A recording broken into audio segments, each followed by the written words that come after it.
So when we think of Zeus, we usually picture the big guy, right? King of the gods, chucking thunderbolts from Mount Olympus, ruling with an absolute iron fist. But actually, what if I told you his most important role had literally nothing to do with storms? It was all about how you treat a stranger knocking at your front door. Welcome to this explainer on Zeus's Law. Today we're going to see how an ancient mythological concept wasn't just, some quaint religious belief. It was actually this absolutely vital survival mechanism that supported trade, diplomacy, and honestly, the very fabric of civilization in ancient Greece. Here's our agenda for today.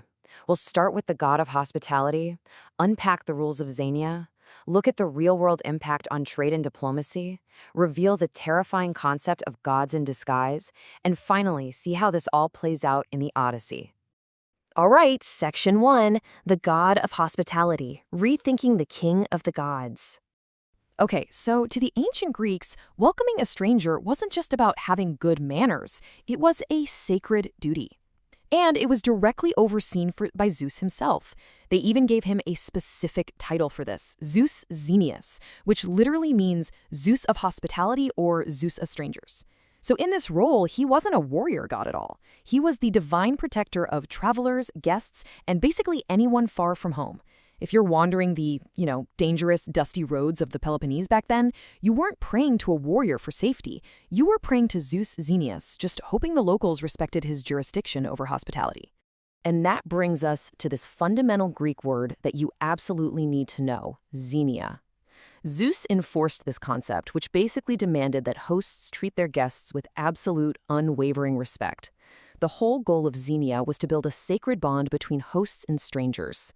It went way, way beyond just a polite greeting or offering a warm smile. It was a deeply ingrained social contract, often translated as guest friendship. And once this bond was formed, it was meant to endure.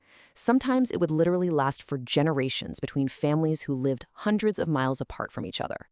To put this 3,000-year-old concept into a modern perspective, Christopher Nolan, the director of the upcoming 2026 film The Odyssey, explained it perfectly to the New York Times. He said, Zeus's law, it's the golden rule. Treat as you would be treated. It's that universal human concept of reciprocal kindness, right? But codified into a strict divine mandate.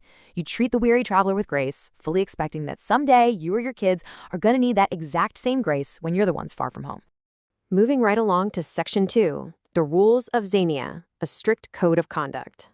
Zeus's law wasn't just some vague feeling of goodwill. It had incredibly specific steps, and you really have to notice the chronological order here. When a guest arrived, the law dictated exactly what happened. Step 1, welcome them inside. Step 2, provide food, drink, and shelter. And then only at Step 3 were you finally allowed to ask who they were or why they had come. I mean, think about how wild that is to our modern sensibilities. Imagine letting a potentially dangerous, heavily armed stranger into your living room, feeding them and giving them a bed before you even ask, hey, who are you? But that was the rule. It didn't matter if the visitor was a king, a traveling merchant, or an absolute beggar. The host had to guarantee their safety and comfort under their roof first. Now, this wasn't just a one-way street. Notice the contrast here. While the host definitely bears some heavy burdens, providing unconditional food, shelter, and safety, the guest has equally strict requirements. As a guest, you had to show respect, listen attentively to your host, and crucially, you could not overstay your welcome. You couldn't just move in forever. And perhaps most importantly for the long-term survival of this whole system, when you left, you were expected to reciprocate that hospitality in the future if the roles were ever reversed. It was just this perfectly balanced system of mutual obligation. Let's jump into Section 3, Trade, Diplomacy, and Survival, the real-world application. So this is where it gets really fascinating, because this is how Xenia literally kept the ancient world running. We often think of ancient Greece as this unified country, but it was actually a fragmented collection of independent, fiercely competitive, and honestly sometimes deeply hostile city-states.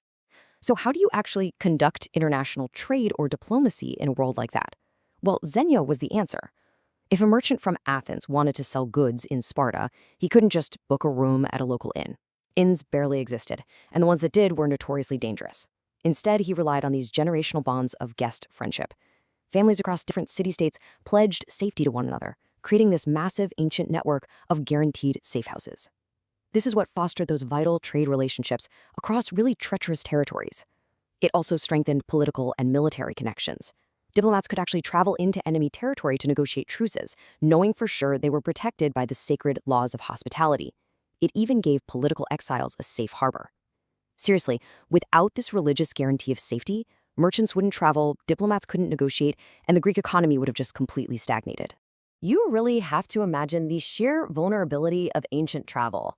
No hotels, no GPS, and definitely no international police force coming to save you if you got robbed on the road.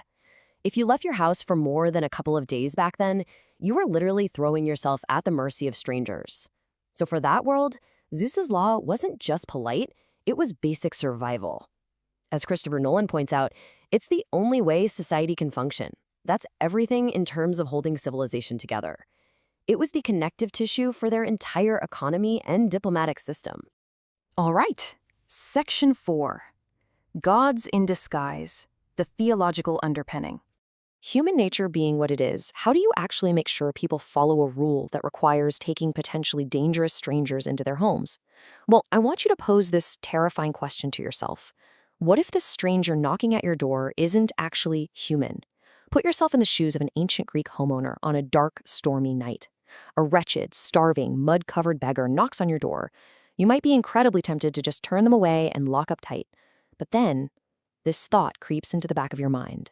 The ancient Greeks deeply believed that the gods regularly disguised themselves as wandering strangers or beggars, specifically to test humanity's virtue. So because of this, mistreating a guest wasn't just a simple social faux pas, it was a severe religious crime. If you slammed the door in the face of a beggar, you might actually be slamming the door on Zeus Xenius himself, and you would absolutely risk his divine punishment.